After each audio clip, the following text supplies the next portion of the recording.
أعوذ بالله من الشيطان الرجيم. بسم الله الرحمن الرحيم. يا أيها المزمل قم الليل إلا قليلا نصفه أو انقص منه قليلا أو زد عليه ورتل القرآن ترتيلا إنا سنلقي عليك قولا ثقيلا إن ناشئة الليل هي أشد وطئا وأقوم قيلا إن لك في النهار سبحا طويلا واذكر اسم ربك وتبتل إليه تبتيلا رب المشرق والمغرب لا إله إلا هو فاتخذه وكيلا واصبر على ما يقولون واهجرهم هجرا جميلا وذرني والمكذبين أولي النعمة ومهلهم قليلا إن لدينا أنكالا وجحيما وطعاما ذا غصة وعذابا أليما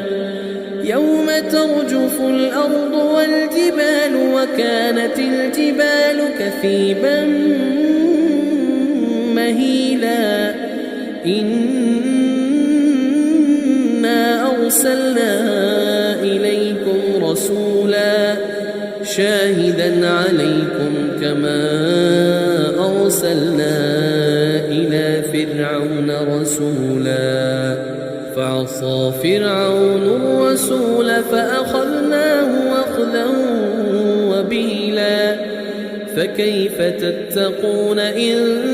كفرتم يوما يجعل الولدان شيبا السماء منفطر به كان وعده مفعولا إن هذه تذكرة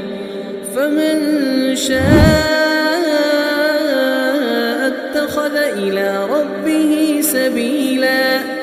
إن ربك يعلم أنك تقوم أدنى من ثلثي الليل ونصفه وثلثه وطائفة من الذين معك والله يقدر الليل والنهار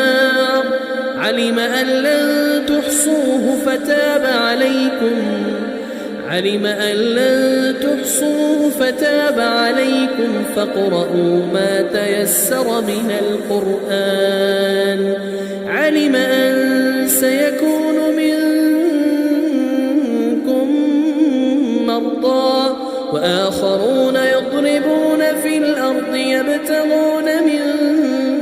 فضل الله وآخرون يقاتلون في سبيل الله فاقرؤوا ما تيسر منه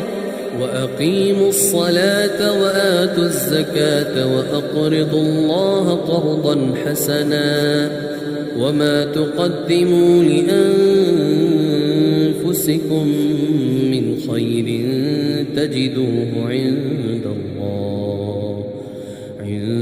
عند الله هو خيرا وأعظم أجرا واستغفروا الله